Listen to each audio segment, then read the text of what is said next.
अस्सलाम वालेकुम रहमतुल्लाहि व बरकातुहू। दोस्तों मेरे चैनल में खुशामदीद। MC14024 या CD4024 इस आईसी के बारे में हम बात कर रहे हैं। ये 14 पिन CMOS आईसी है। फ्रीक्वेंसी काउंटर भी कहते हैं, रिपल काउंटर भी कहते हैं, अप काउंटर भी कहते हैं, सिंक्रोनियस काउंटर भी कहते हैं। जितनी रिपल्स इसकी पिन नंबर 1 पे आ रही होती हैं, जो क्लॉक सिग्नल आ रहा होता है, उसको ये आउटपुट में बाइनरी फॉर्मेट में काउंट करता है। ये है इसकी इनपुट, क्लॉक इनपुट। ये कोई भी सिग्नल हो सकता है, किसी एनकोडर से हो सकता है, किसी पल्स जनरेटर से हो सकता है, किसी माइक्रो कंट्रोलर से हो सकता है। जो भी पल्सेस आ रही हैं, चाहे आप उसको मैनुअली कोई काउंटर बनाना चाह रहे हैं, यहाँ पर ये एक स्विच लगाया, पुश स्विच लगाया और इसको पिन नंबर 1 पे दे दिया और यहाँ पर 10K की पुल डाउन रजिस्टर लगाकर ग्राउंड कर दिया, तो ये हमारा सिग्नल बन गया। इसको यहाँ पर 5 वोल्ट दे देंगे। इस आईसी की पिन नंबर 14 पे आप VDD देते हैं। 3 वोल्ट से लेके 15 वोल्ट तक आप इसको सप्लाई देंगे। पिन नंबर 7 इसकी है VSS ग्राउंड। पिन नंबर 2 होती है इसकी रीसेट पिन।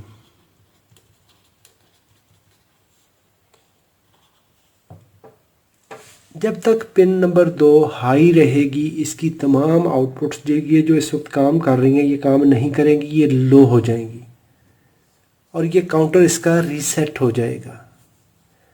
जब इसको ग्राउंड के साथ कनेक्ट कर देंगे, जैसे ये वाला कनेक्ट किया है ग्राउंड के साथ, तो उस वक्त ये आईसी फंक्शन करेगी, काउंट करेगी। काउंट किस तरह करेगी? पहली पल्स, ये जो क्लॉक पल्स आ रही है, इसका ये जो ट्रेलिंग एज होता है, जब ये सिग्नल हाई से लो की तरफ जा रहा होता है, तो इसका फ्लिप फ्लॉप जो इसके अंदर सेगमेंट बने हुए हैं वो ट्रिग करेगा। अगर पहले आउटपुट लो थी तो फिर हाई हो जाएगी। यानी अगर एक पल्स पे लो की है, ये लो थी, अभी पल्स आएगी, दूसरी पल्स का ट्रेलिंग एज आएगा, हाई हो जाएगी और ये हाई रहेगी जब तक फिर से ट्रेलिंग एज अगली पल्स का नहीं आ जाता। ये आएगा तो फिर लो हो जाएगी, फिर लो रहेगी। जब नेक्स्ट पल्स आएगी ये वाली, तो फिर ये हाई हो जाएगी, फिर हाई रहेगी, नेक्स्ट पल्स के आने पर लो हो जाएगी। यानी 2 पल्स के ट्रेलिंग एज की वजह से एक साइकिल ऐसे लो से हाई, हाई से लो, इस तरह ये करती रहेगी। अभी ये जो इसकी Q1 है, पहली आउटपुट है, जो कि हमें पिन नंबर 12 से मिलती है, ये तो है आउटपुट Q1, आउटपुट नंबर 1। लेकिन यही आउटपुट इसके अंदर से नेक्स्ट जो इसका फ्लिप फ्लॉप है उसको मिल जाएगी, तो वहाँ से हमें Q2 मिलेगी। उसकी भी कंडीशन वही है, जब ये 2 दफ़ा ब्लिंक करेगी, 2 दफ़ा ऑफ होगी, तो फिर ये नेक्स्ट ऑन होगी। ये 2 दफ़ा ऑन ऑफ होगी जो इनपुट सिग्नल है, तो पहली एक दफ़ा ब्लिंक करेगी, यानी कि यहाँ पे डबल फ्रीक्वेंसी, यहाँ पर उससे आती, यहाँ पर उससे आती, यहाँ पर उससे आती। हर स्टेज पहले से हाफ फ्रीक्वेंसी देगा। तो ये हमें आउटपुट मिलेगी पिन नंबर 11 से Q2, Q3 हमें मिलेगी पिन नंबर 9 से।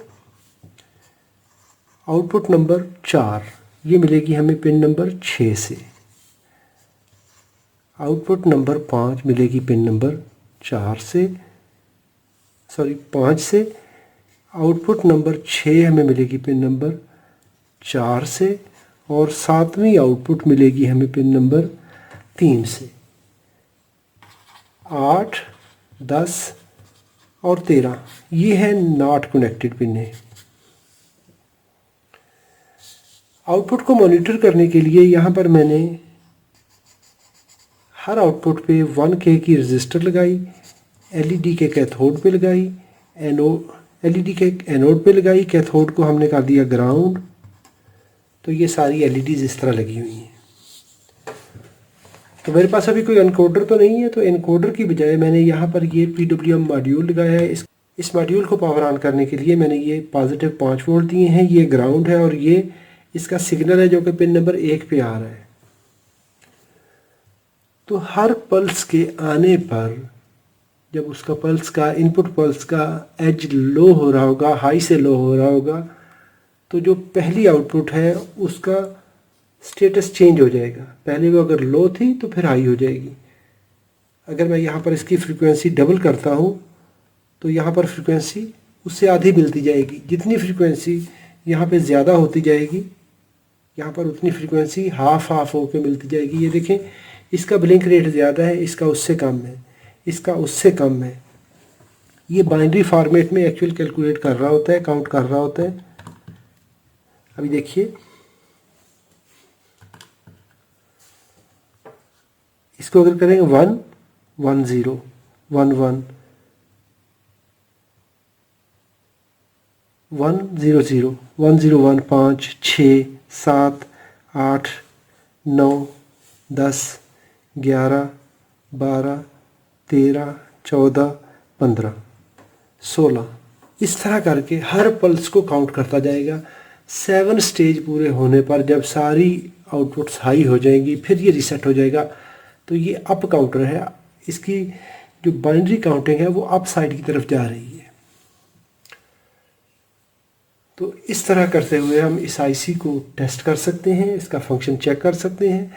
इसको मुख्तलिफ प्रोजेक्ट्स के अंदर आप इस्तेमाल कर सकते हैं। जिस वक्त भी पिन नंबर 2 को हाई करेंगे इसकी आउटपुट लो हो जाएंगी। वीडियो मालूमाती हो तो लाइक कीजिए, सवाल हो तो कमेंट में लिखिए। अपना और अपने प्यारों का बहुत सारा ख्याल रखिए। अल्लाह रब्बुल इज़्ज़त आप सबको सलामत रखे, अपनी हिफाजत में रखे। अस्सलामु अलैकुम वरहमतुल्लाहि वबरकातुहू।